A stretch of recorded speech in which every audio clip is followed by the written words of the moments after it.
Assalamualaikum dan selamat sejahtera. Kami daripada Seksyen 60 Kerusi yang terdiri daripada 7 ahli kru.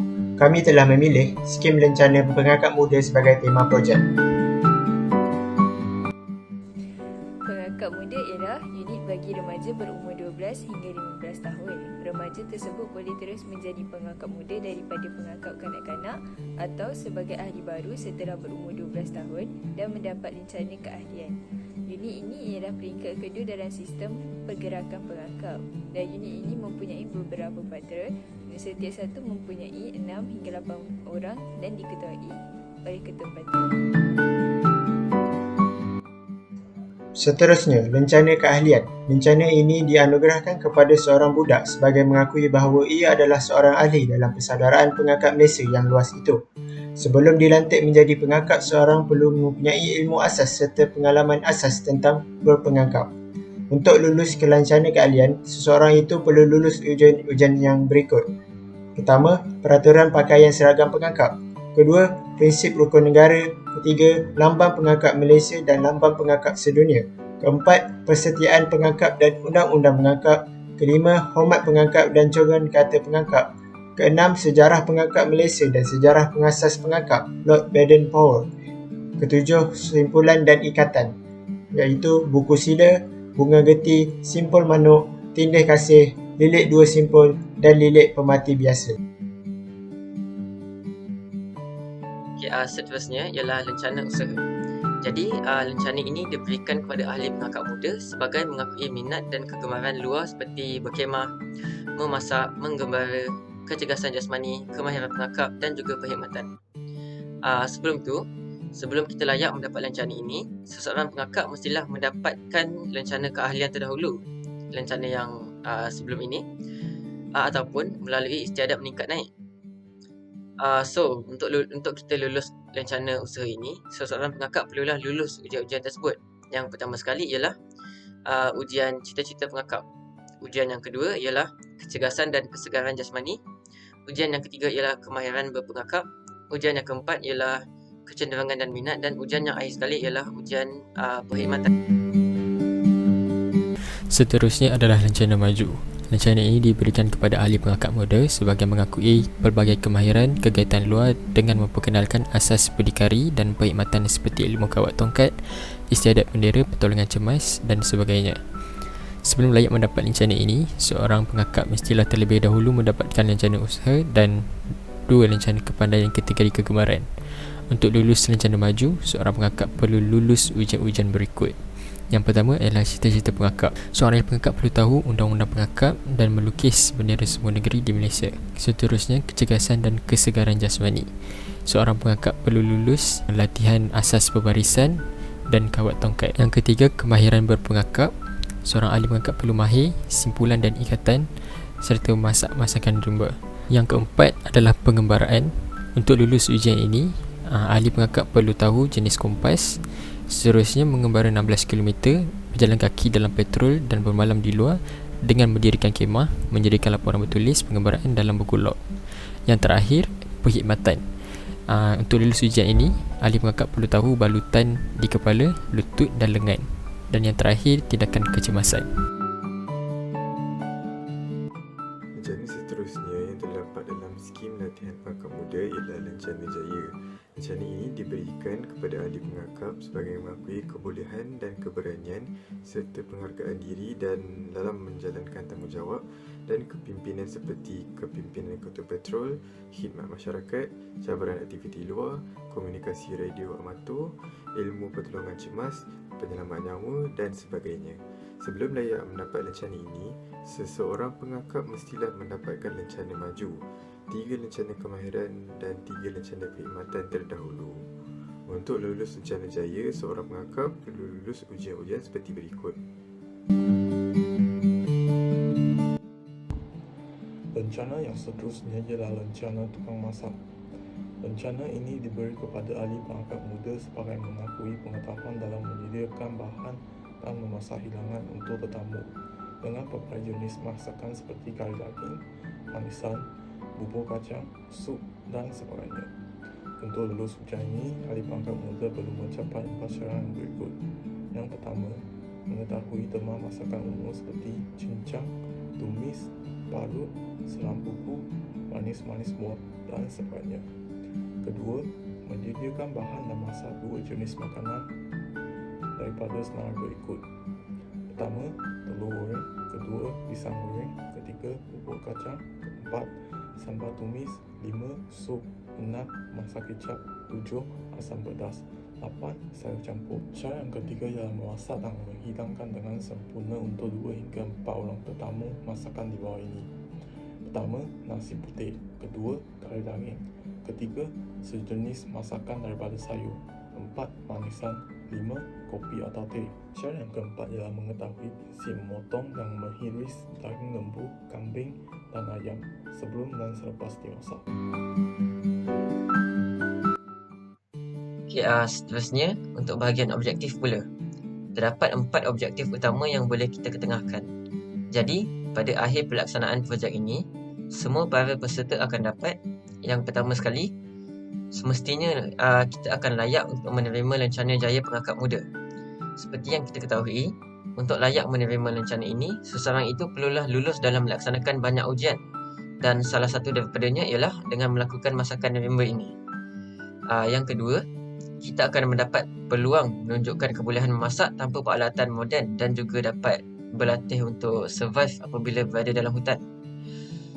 Berbeza dengan kaedah masakan yang normal, kaedah masakan rimba ini ianya lebih menyeronokkan dan lebih mencabar kerana kita perlulah menggunakan idea kita sendiri untuk menyelesaikan masalah yang berbangkit, iaitu untuk menyediakan makanan tanpa menggunakan sebarang perkakas dapur. Yang ketiga, kita akan dapat memupuk tingkah laku yang baik seperti sikap berdisiplin, bertanggungjawab, tekad untuk berjaya, kepimpinan dan juga keupayaan bekerjasama. Akhir sekali, yang keempat, kita akan dapat menanam kesedaran mengenai adanya aktiviti sihat yang lebih menarik serta jauh lebih berfaedah bagi mengisi masa lapang. Seterusnya, target projek ini ialah semua ahli pangkat, tidak kira sama ada bersekolah rendah, sekolah menengah atau yang lain-lain. Mereka dapat mempelajari dan juga mengetahui bagaimana kaedah memasak alternatif yang penting bagi seorang ahli pangkat. Selain itu, mereka juga dapat mengetahui syarat-syarat untuk mendapat lencana untuk memasak. Antara kebaikan masakan rimba ini dilaksanakan ialah ia boleh menanam sifat kerjasama dalam kumpulan apabila semua ahli melaksanakan tugasan masing-masing. Walaupun tugasan ini dilaksanakan secara atas talian, namun setiap ahli masih dapat menjayakan aktiviti ini secara kendiri. Secara tidak langsung, mereka dapat mengasuh sifat berdisiplin dan bertanggungjawab dalam diri. Sebagai contoh, apabila mereka membersihkan semula perkakas serta kawasan sekitar setelah melaksanakan tugasan. Antara contoh lain ialah apabila ahli memanfaatkan segala perkakas dan bahan yang sedia ada di sekeliling mereka.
Kesimpulan yang dapat dibuat adalah masakan rimba dapat meningkatkan soft skill dan survival skill dalam diri para pelajar dengan cara mengaplikasikan ikhtiar hidup memasak menggunakan bahan yang tersedia ada tanpa mengira apa jua keadaan.